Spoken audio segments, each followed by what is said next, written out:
వసుంధరను వాళ్ళ ఆయనైతే ఇంటికి వచ్చి తలుపులు తీస్తూ ఉంటారు. అలా తలుపులు తీస్తున్న వాళ్ళకి ఇంట్లో ఒక వ్యక్తి కనిపించి షాక్ ఇస్తూ ఉంటాడు.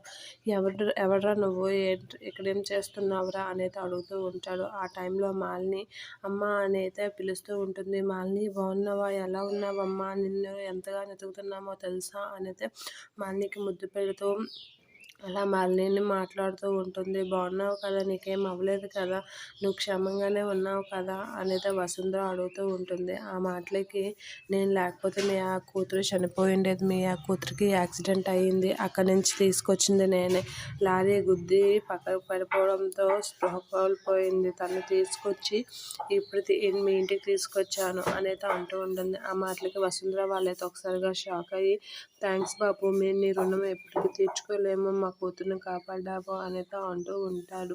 ఆ మాటలకి మాలిని ఎందుకమ్మా నువ్వు ఇలాంటి నిర్ణయం తీసుకున్నావు, నీకు ఏమి అన్యాయం చేశామని అనేది అంటూ ఉంటుంది వసుంధర.